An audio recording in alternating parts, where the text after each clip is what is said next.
आप फरमाते हैं अजमेर मोहल्ला को सिर्फ अजमेर अजमेर न कहा करो, बल्कि अजमेर शरीफ कहा करो। जो अजमेर मोहल्ला को जो है वो गरीब नवाज की दुश्मनी में अजमेर कहता है, फरमाया वो तो बद मजहब है, लेकिन जो सुन्नी होकर के अजमेर अजमेर कहता है वो भी महरूम है, महरूम। उसको चाहिए कि वो अजमेर अजमेर ना बोला करे। सब्सक्राइब कीजिए हमारे चैनल नूर रज़ा को और बेल आइकन को प्रेस कीजिए, जिससे आपको हमारी न्यू वीडियो की नोटिफिकेशन मिलती रहे। सैयदी आला हजरत इमाम अहले सुन्नत का नाम आपने सुना होगा। मैं नहीं समझता हिंदुस्तान में शायद कोई दोस्त या दुश्मन हो जो आला हजरत को न जानता हो। क्या बात, दोस्त और दुश्मन सब जानते हैं इमाम को, इमाम को सब जानते हैं। कोई मोहब्बत से जानता है, कोई तासुब से जानता है, कोई अकीदत से जानता है, कोई दुश्मनी से जानता है, लेकिन अल्लाह ने उस बंदे पर इनाम यह किया है कि जानते सब हैं।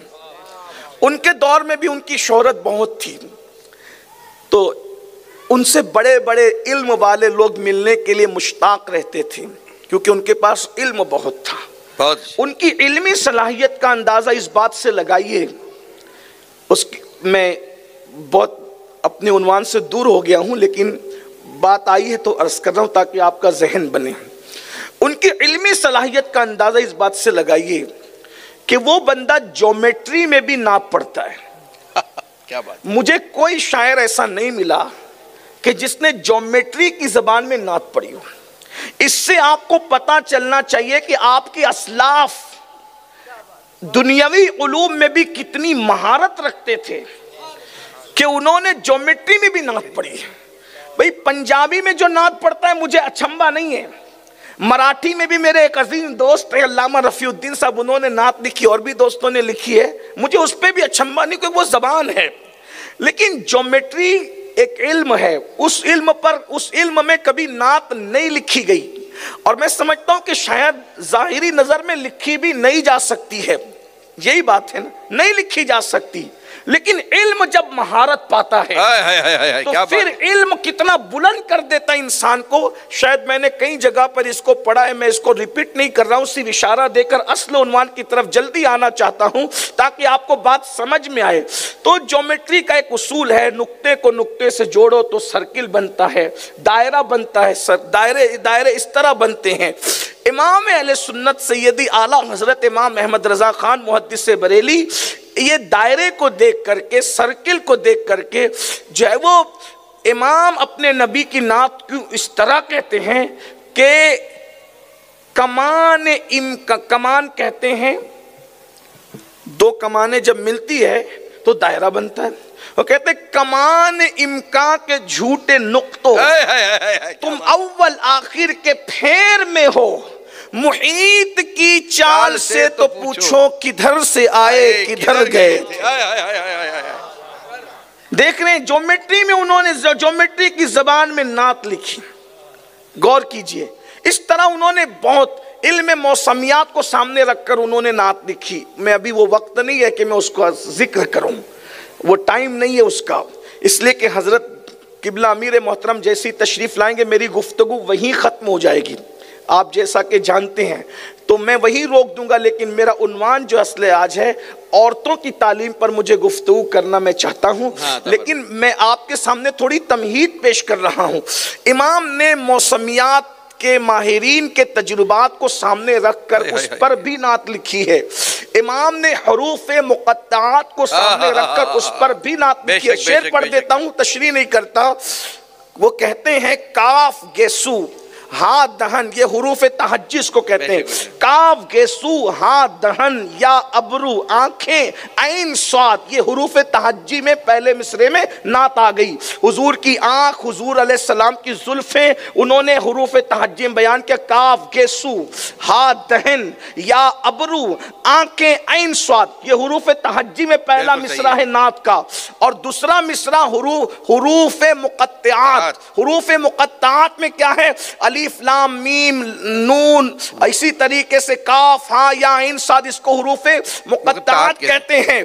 तो पहले मिसरे में हुरूफे तहज्जी में नात लिखी और दूसरे मिसरे में क्या कह रहे हैं? पहला मिसरा सुने काफ गेसू हा दहन या अबरू आंखें आइन स्वाद, काफ हा या आइन स्वाद, उनका है चेहरा नूर का। क्या बात है, सुभान अल्लाह सुभान अल्लाह इमाम सुभान अल्लाह सुभान अल्लाह में नात लिखी। उसके बाद मौसमियात के फन को सामने रखकर जो आपने मिसरा का वो ये है, लका बद्रुन फिल वजहिल अजमल हाले मा जुल्फ अब्र अजल तोरे चंदन चंद्रो पुरो कुंडल रहमत की भरन बरसा जाना। क्या बात है। इसी तरीके से आपने जोग्राफिया को, उलूम फलकियात को, उलूम अर्दियात को, सबको सामने रख रख करके नातें लिखी है। हत्ता के मुर्गी को, कबूतरी को, दरख्तों को, जंगलों को, किसानों को सामने रख कर भी आपने नात लिखी है। इसका वक्त नहीं, टाइम होता तो मैं उस पर अर्ज करता, लेकिन टाइम नहीं है। बस देखिए अर्दियात के उलूम को रख कर कैसे नात लिखी। कहते हैं खुर्शीद था किस जोर पर, क्या बढ़ के चमका था कमर, बेपर्दा जब वो रुख हुआ, ये भी नहीं वो भी नहीं। वाह वाह वाह वाह। गौर कीजिए। और आपने जो है जनरल नॉलेज को भी नात का उन्वान बना दिया। कहते हैं दंदान व लबो जुल्फ रुखे शाह के फिदाई है, दुर्रे अदन लाले यमन मुश्क खुतन फूल। इसी तरीके से उलूम फलकियात पर इधर भी इशारा किया, दिल अपना भी शैदाई है उस नाखूने पाका, इतना भी महे नौ पे ना ए चरखे कोहन फूल। अगर वक्त होता तो मैं आपको बताता कि अर्दियात से इसका, फलकियात से इसका ताल्लुक कैसे है, उसका ताल्लुक मौसमियात से कैसे है, ये बताता, लेकिन उन्वान वो नहीं। जो बंदा शायरी में ऐसे उलूम बयान करता हो, जब वो फतावों में उलूम लिखता होगा तो उसका इल्म की क्या आलम होगा। तो बहुत शोहरा था इल्म का, बहुत शोहरा था। मुहक्किकीन कह रहे हैं 108 उलूम व फनून में अल्लाह ने उनको महारत दी थी। बेशक ये महारत के उलूम हैं, जानते कितने थे ये तो अल्लाह जाने, अभी तहकीक के दरवाजे खुले हुए हैं, चालू है। बहरहाल तो बहुत शोहरा था। एक बुजुर्ग थे, वो भी बहुत बड़े आलिम और अल्लामा थे। बताना ये चाहता हूँ इल्मी माहौल कैसे बनता है, ये बताना चाहता हूँ। तो उनका नाम था, आप ही के इलाके के थे वो, राजस्थान के, मौलाना अब्दुल करीम साहब नहीं, उनका नाम था हजरत अल्लामा सैयद दीदार अली अलवरी रहमतुल्लाह अलैह। बिल्कुल है, बिल्कुल है साहब। ये सैयद दीदार अली अलवरी, अलवर तो आपके राजस्थान में है ना, अगरचे बॉर्डर पर है लेकिन है राजस्थान में। तो वो आले रसूल थे और बहुत बड़े आलिम थे। तो आला हजरत का जिक्र सुना था, जैसे आदमी सुनता है ना, जिक्र सुनता है, जिक्र सुना था आला हजरत रहमतुल्लाह अलैह का। तो उनके दोस्त आला हजरत के दोस्त थे। अभी तक सैयद दीदार अली साहब आला हजरत से मिले नहीं थे। अलबत्ता इनके जो दोस्त सैयद दीदार अली साहब आलिम थे, उनके दोस्त आलिम थे और वो आला हजरत से मिलते जुलते थे। तो जब भी मुलाकात होती थी वो आला हजरत का जिक्र छेड़ देते थे सैयद दीदार अली साहब के सामने कि क्या आदमी है यार, क्या इल्म है यार, क्या ये है वो। अरे छोड़ो यार उस आदमी की बात, पठान है जात का और बहुत नकचड़ा है। नकचड़ा यानी किसी को खातिर में नहीं लाता, गुस्से वाला आदमी। इसलिए कि गलत प्रोपेगंडा जो है ना बहुत शरीफ लोगों को भी मुतासिर कर दे। बेशक बिल्कुल सही है। और इमाम के दौर में, उनके ज़माने में भी लोगों ने बहुत गलत प्रोपेगंडा, हमेशा अच्छी शख्सियात के खिलाफ हम आपको गलत प्रोपेगंडा मिलेगा और बहुत बिल्कुल हक बात कही साहब आपने। तो शिकार हो ही जाते हैं, लेकिन प्रोपेगंडे की हैसियत ये होती है कि बहुत शरीफ लोग भी उसका शिकार हो जाते हैं।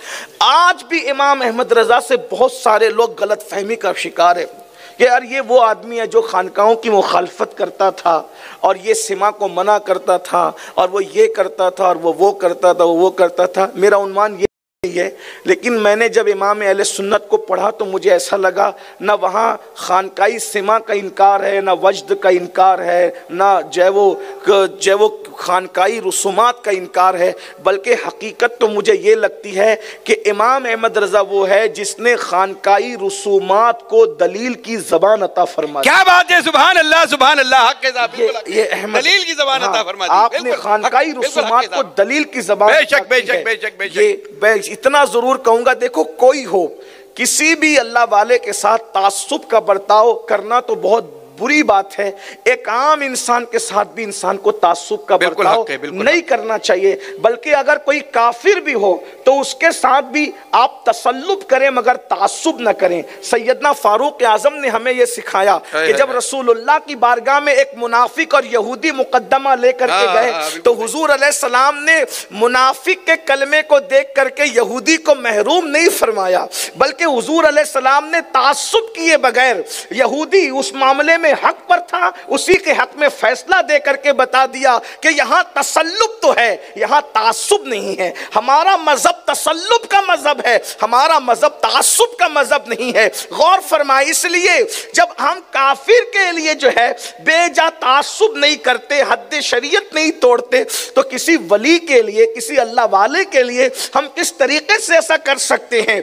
जो शख्सियत को यहां तक कह दिया गया कि वो माज़अल्लाह गरीब नवाज को नहीं मानता था, हालांकि फतावे में हाल ये है, आप फरमाते हैं अजमेर मोहल्ला को सिर्फ अजमेर अजमेर न कहा करो बल्कि अजमेर शरीफ कहा करो। जो अजमेर मोहल्ला को जो है वो गरीब नवाज की दुश्मनी में अजमेर कहता है, फरमाया वो तो बद मजहब है, लेकिन जो सुन्नी होकर के अजमेर अजमेर कहता है वो भी महरूम है, महरूम। उसको चाहिए कि वो अजमेर अजमेर न बोला करे बल्कि अजमेर शरीफ कहा करे, अजमेर मोहल्ला कहा करे। जो शहर का इतना एहतराम करवाना चाहता है वो शहर में आराम करने वाले मोइनुद्दीन पर दिलो जान से कितना फिदा हो। क्या बात है, सुभान अल्लाह सुभान अल्लाह सुभान अल्लाह। कहीं ना कहीं इंसान प्रोपेगेंडे का शिकार हो।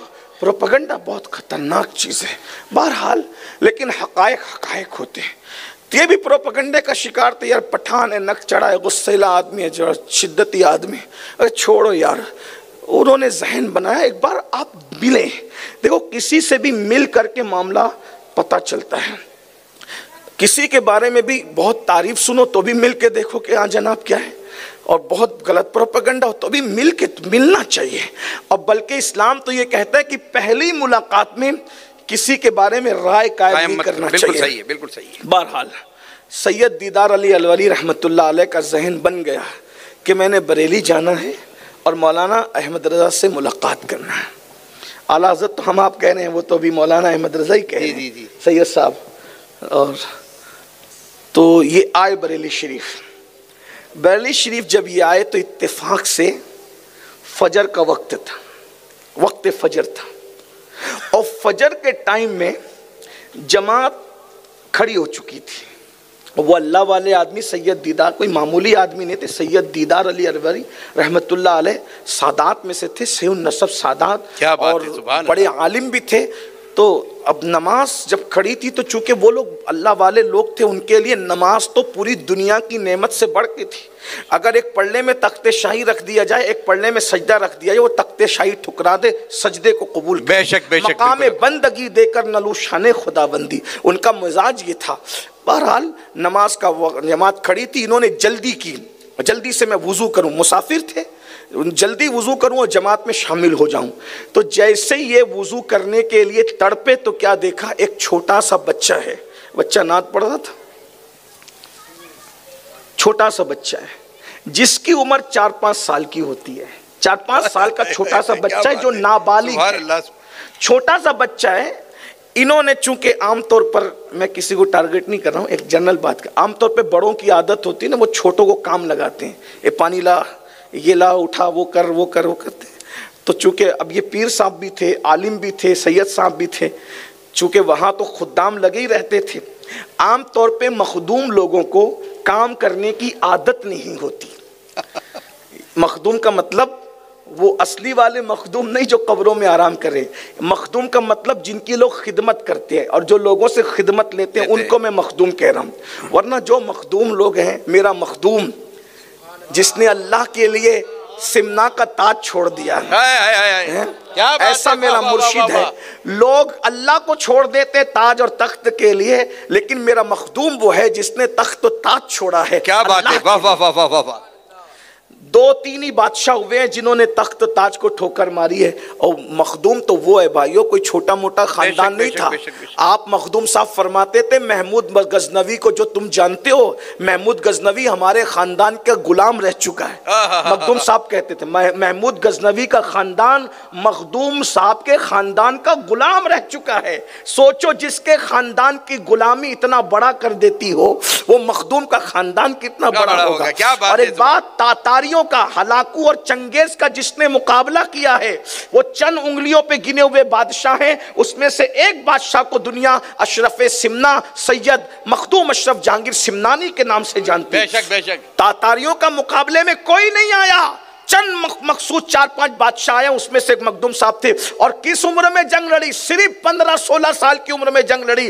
जब आपके वजीरों ने कहा और मुशीरों ने कहा कि आपको अशरफ जाने की जरूरत नहीं है, कोई उनसे मुकाबला नहीं कर रहा है, तो आप फरमाते, मेरी छोटी उम्र देख के मुझे बैठने का मशवरा देते हो? तुम्हें नहीं मालूम मैं उस खानदान का हूं कि 6 महीने का अली अस्कर भी दुश्मन को धूल चटाना। क्या बात है, सुभान अल्लाह सुभान अल्लाह। नारे तकबीर, नारे रिसालत, खानदाने अहले बैत जिंदाबाद जिंदाबाद। सुभान मेरी रगों में खून उसका है कि कभी दीवार हिलती है, कभी दर कांप जाता है, अली का नाम सुनकर अब भी खैबर कांप जाता है। ला फता इल्ला अली, ला सैफ इल्ला जुल्फिकार। छोटी उम्र देख करके मुझे मशवरा देते हो, छोटी उम्र देखकर मुझे मशवरा देते हो कि मैं मैदान में न जाऊं। मैं तो जाऊंगा, क्योंकि मेरे खून में है दुश्मन को धूल चटाना। ये भी एक अलग सा उन्वान है, एक अलग सा उन्वान निकल आया। लेकिन बहरहाल तो सैयद दीदार अली अलवरी रहमतुल्लाहि ताला अलैह, चूंकि नवाज़े शुक्रिया बारकल्लाह, बड़े आलिम थे, मखदूम थे, तो आदत थी आपको, जैसे आमतौर पे, हालांकि वो अल्लाह वाले थे, मैं उन पे कोई क्रिटिसाइज नहीं कर रहा हूँ, कोई उनका मानने वाला सुने तो ये समझ ले कि अल्लाह जानता है, मैं उन्हें वली मानता हूँ। वो आलिम रब्बानी थे। बहरहाल तो पहली मरतबा बरेली शरीफ आए तो देखा एक बच्चा, नाबालिग बच्चा है, वो कुएं के पास से पानी निकाल रहा है, और कुएं में से पानी जो है वो डोल से हाथ से निकाला जाता था। मस्जिदों में होते थे, नल वगैरह नहीं होते थे। बहरहाल तो नमाज में जल्दी भी थी, जमात भी पकड़ने का शौक था, पता नहीं जहन में रहा या ना रहा। ये तो नहीं कहता कि मसला नहीं जानते होंगे, अस्तगफिरुल्लाह, कभी मसला बहुत जानता है आदमी, कभी जहन में रहता कभी नहीं रहता। लेकिन जैसे ही सैयद दीदार अली अलवरी ने जल्दी में वुजू करने की वजह से और जमात में शामिल होने की वजह से उस बच्चे को कहा, ए बच्चे जरा पानी लाना, ए बच्चे जरा पानी ला के मुझे दे, मैं वुजू करूँगा। उस बच्चे ने कहा, शायद आप मुसाफिर लगते हैं, बरेली के नहीं हैं आप। बच्चा कह रहा है, नाबालिग बच्चा, 4-5 साल का बच्चा, ये आला हजरत के घर का नहीं है, आला हजरत की गली का बच्चा है। क्या बात है। सैयद दीदार अली साहब को कह रहे हैं, शायद आप बरेली के रहने वाले नहीं है, आप मुसाफिर लगते हैं। हाँ बेटा, मैं मुसाफिर हूँ, लेकिन मुझे जल्दी है, बातों में इस तरह ना फंसा, मुझे वुजू करना है, जल्दी पानी ला। कहा, आपको पता है, मुझे देख के लगता है मैं नाबालिग हूँ। कहा, तू नाबालिग है। कहा, आपको मसला नहीं मालूम हजरत कि नाबालिग से काम कराना उसके सरपरस्तों की इजाजत के बगैर ये जायज नहीं है। अल्लाह अकबर, अल्लाह अकबर, अल्लाह अकबर, अल्लाह अकबर। नाबालिग से उसके सरपरस्तों की इजाजत के बगैर काम कराना ये जायज नहीं है। तो मेरे कोई सरपरस्त यहाँ मौजूद नहीं है, पेरेंट्स यहाँ मौजूद नहीं है, और आप मुझे डायरेक्ट हुक्म दे रहे हैं। और अगर आप मुझसे तोहफतन भी पानी लेना चाहें तो आपको ये मसला भी तो मालूम होगा कि नाबालिग अगर तोहफा दे तो वो तोहफा भी मोतेबर नहीं होता। क्या बात नाबालिग को ये हक नहीं है, नाबालिग को ये हक नहीं है कि वो किसी को तोहफा दे। मैं पानी भी आपको हिबा नहीं कर सकता, तोहफे में नहीं दे सकता। तो बहुत खूबसूरत बात मेरी जमात के एक आलिम ने कही, जब वो नाबालिग बच्चे ने 2-3 मसले सैयद दीदार अली अलवरी साहब के सामने बयान किए, तो उस वक्त हजरत दीदार अली को अपने इल्म का दीदार हो गया। और फिर ख्याल आया कि जिस पठान के लिए मैं कह रहा था कि जात का पठान नकचड़ा गुस्सेला है, अरे जब नाबालिग बच्चा इसके यहाँ का ऐसा है तो उसके अपने इल्म का आलम क्या होगा। तो पूछा, तू क्या अहमद रजा के घर का? घर का नहीं, मोहल्ले का हूँ। जब मोहल्ले में अहमद रजा ने इल्म का ये माहौल बनाया था तो घर में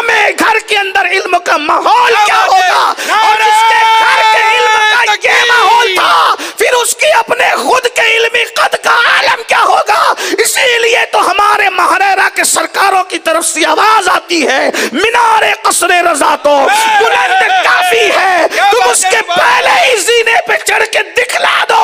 अरे फतावा रज़विया तो एक करामत है, जरा हदाए के बख्शिशी पढ़ के दिखला। क्या बात है। नारे तकबीर, नारे रिसालत, मसलके आला हजरत, तालीमात आला हजरत, फैज़ाने आला हजरत, जिंदाबाद जिंदाबाद, सुभान अल्लाह सुभान अल्लाह सुभान अल्लाह। ये इल्मी माहौल वही बनता है अपने गिर्द नवाह में जब हम गीबत करने की बजाय इल्मी मसाइल पे डिस्कस करते हैं, जब हम चुगली करने की बजाय इल्मी मसाइल बयान करते हैं।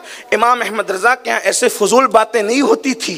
इसलिए मेरी गुजारिश आपसे ये है, माँ बाप जब दस्तरखान पे बैठे तो चच्चा चच्ची की बुराई लेकर ना बैठे।